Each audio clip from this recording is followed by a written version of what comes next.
Back in the mid-1970s, when the Los Angeles Times still had a robust travel section, Princess Cruises used to run an ad that stated, "Converted older ships may be okay for some."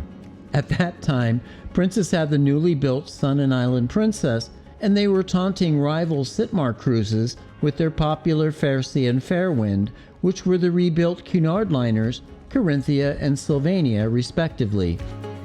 What those ads failed to state was that the Sitmar ships were much larger, had better Lido decks, 2 dining rooms as opposed to 1, and much more spacious cabins. Both lines had excellent food and service, although Princess definitely had the more stylish and modern ships. The irony was that when Princess bought Sitmar in 1988, it ended up with the 2 ships it once disparaged. The 1957-built Fairseas became their Fair Princess and remained in the active Princess fleet until 1995. Fair Princess is actually shown here on what was supposed to be her final departure from Los Angeles. After a summer cruising Alaska, she was to become Regency Cruises Regent Isle. More on that after this annoying announcement from the Ports of Call restaurant. Ship ahoy, Fair Princess! Ship ahoy, Fair Princess! The Ports of Call restaurant would like to wish you, the captain and the crew, to have a very pleasant voyage and a safe and speedy return to the beautiful port of Los Angeles.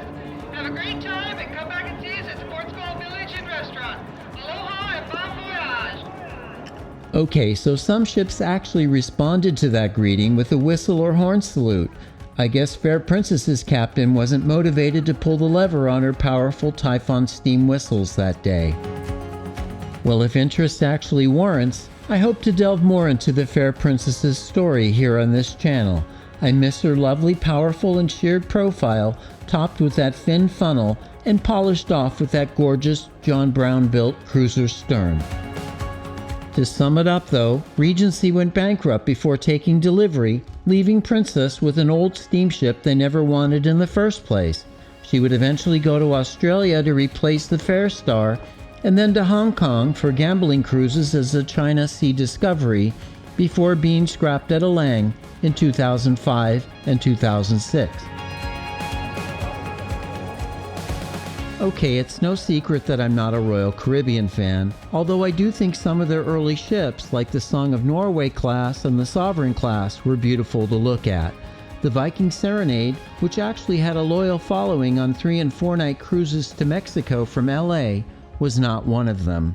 My one cruise on this ship was absolutely miserable. The food and service were mediocre, and I wouldn't wish the fellow passengers, a rowdy spring break crowd, on my worst enemies.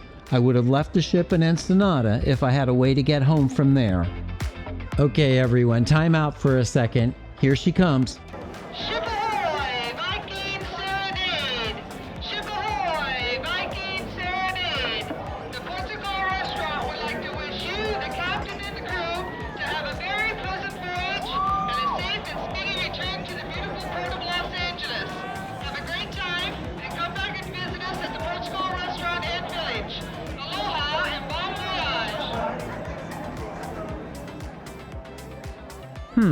Again, no blast from the horn, although you can see her rails are filled with revelers, so Royal must have been doing something right, despite my experience. I'll probably share more about this boxy ship in another video or two, as she was a regular sight here in the 90s and early aughts. Royal finally sold her in 2002 to Island Cruises. As the Island escaped, she cruised out of the UK, and after a failed stint as a floating hotel, she was broken up in Alang as the Ocean Gala in 2018.